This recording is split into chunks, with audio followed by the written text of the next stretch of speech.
දවසක් මිෂාර මූත්‍රා කරනකොට එයාට ලේ පාටට මූත්‍රා පිට වුණා. ඔයාලා දන්නවද? දැන් මාස කිහිපයක ඉඳන් මිෂාරලා සෙල්ලම් කරන පිට්ටනියට ගමේ කට්ටිය කුණු දාන්න පටන් අරන් නිසා පිට්ටනිය ළඟ හැමතැනම මීයෝ පිරিলা. මේ ගැන මිෂාරලා ගමේ වැඩිහිටියන්ට කිව්වත් කවුරුවත් ඒක ගණන් ගත්තේ නැහැ. මීට සති දෙකකට විතර කලින් මිෂාරලා පිට්ටනිය ෆුට්බෝල් සෙල්ලම් කර ඉද්දි එතන ළඟ තිබුණු කුණු කානුවට එයා ළඟ බෝලේ වැටුණා. ඉතින් මේ බෝලේ ගන්න මිෂාර කානුවට හින්දි ඒකේ තිබුණු බෝතල් කටුවකට එයාගේ කකුල තුවාල වුණා. ඒත් සෙල්ලම් කරන්න තිබුණ ආසාව නිසා එයා බෝලේ අරන් ආපහු පිට්ටනියට ගියා. සතියක් විතර ගියාට පස්සේ මිෂාරට හොඳටම උණ හැදිලා වෙවුලන්න පටන් ගත්තා. එයාගේ මුළු ඇඟම තලලා දාලා වගේ රිදෙන්නත් ගත්තා. ඇස් දෙකත් හොඳටම රතු වෙලා ඔළුවත් රිදෙන්න පටන් ගත්තා. ඒත් මේ දවස්වල අම්මයි තාත්තයි දෙන්නම දුර පළාතක වැඩට ගිහින් හිටපු නිසා මිෂාර හිටියේ එයාගේ ආච්චි අම්මත් එක්ක. එයාලා ආපහු ආවට පස්සේ බෙහෙත් ගන්න යනකම් ආච්චියාට බොන්න කසාය හදලා දුන්නා. ටික දවසක් ගියාට පස්සේ මිෂාරට හුස්ම ගන්නත් අමාරු වුණා. මූත්‍රා පිට වෙන එකත් අඩු වෙන්න පටන් ගත්තා. ඉතින් දවසක් එයාට ලේ පාටට මූත්‍රා පිට වුණු නිසා හොඳටම බය වුණු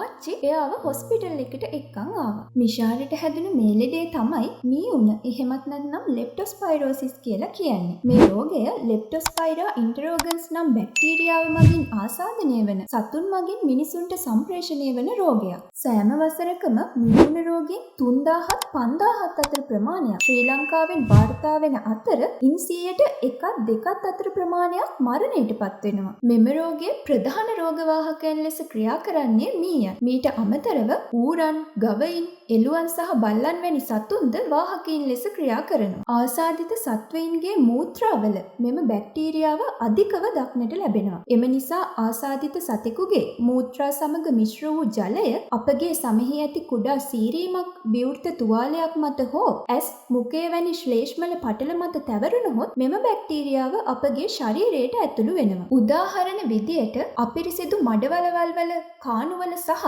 කුණු දමන ස්ථානවල සෙල්ලම් කිරීමේදී, කෘෂිකාර්මික කටයුතු වල නිරත වීමේදී, පතල් කැණීමේදී, මඩ සහිත පලාකොටු හෝ එළවලු කොටුවල වැඩ කිරීමේදී, සතුන් ආශ්‍රිත කර්මාන්තවල නිරත වීමේදී, ගම් වතුර තත්ත්වවලදී එම අපිරිසිදු ජලයට බැසීම සහ පිහිනීමේදී, කුඩා පොකුණු හෝ පිරිසිදු නොකළ නාන තටාක ආදී පිහිනීම වැනි විනෝද ක්‍රියාවල නිරත වීමේදීද මේ බැක්ටීරියාව අපගේ ශරීරයට ඇතුළු වෙන්න පුළුවන්. මෙම බැක්ටීරියාව ශරීරයට ඇතුළු වී සාමාන්‍යයෙන් දින 5ත් 14ත් අතර කාල සීමාවකදී රෝග ලක්ෂණ මතුවීමට පටන් ගන්නවා. මුලින්ම මතුවෙන රෝග ලක්ෂණ තමයි තද උණ සමග වෙවුලීම, තද හිස රදය, කකුල්, කොන්ද සහ බෙල්ල ආශ්‍රිත මස් පිඩු වේදනාව, ඔක්කාරය සහ වමනය, ඇස් රතු පැහැයක් ගැනීම වැනි රෝග ලක්ෂණ. දින කිහිපයකට පසු 10% පමණ රෝගීන්ට මෙම බැක්ටීරියාව ශරීරයේ පුරා ව්‍යාප්ත වීම නිසා අභ්‍යන්තර අවයවවලට හානි සිදුවීමට පටන් ගන්නවා. එහිදී අක්මාවට හානි සිදුවීමෙන් ඇස් කහ පැහැයක් ගැනීම, අක්මාව ඉදිමීම සහ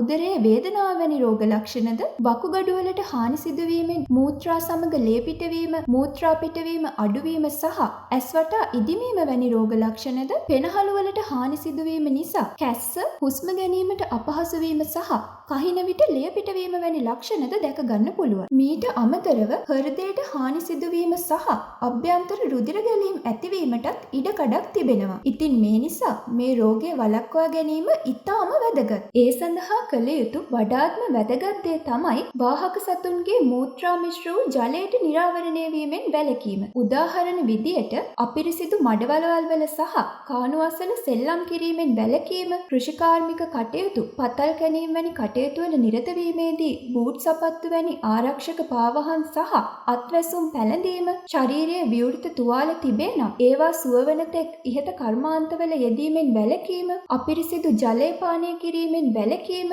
අපිරිසිදු ජල ප්‍රභවවල පිහිනීම, දියනෑම වැනි අවදානම් සහගත ක්‍රියාවලින් වැළකීම, ගම් වතුර අවස්ථාවලදී ඒවා නැරඹීමට සහ එහි විනෝද වීමට යාමෙන් වැළකීම, මීයන් බෝවීම පාලනය කිරීම සඳහා අපද්‍රව්‍ය නිසිලස බැහැර කිරීම වගේ දේවල් කරන්න පුළුවන්. ඔයාලත් මම මේ කියපු අවදානම් ක්‍රියාකාරකම් වල නිරත වෙලා තියෙනවා නම් වෛද්‍යවරයෙකු හමු වී නිසි උපදෙස් ලබා ගන්න. ඒ වගේම එවැනි අවදානම් ක්‍රියාකාරකම් වල නිරත වීමෙන් මාසයක් ඇතුළත ඉහත රෝග ලක්ෂණ මතුවහොත් හැකි ඉක්මනින් රෝහල්ගත වීම අනිවාර්යයි. තවත් මේ වගේ වැදගත් වීඩියෝ එකකින් හම්බ වෙනකම් ඔයාලට සුබ දවසක්.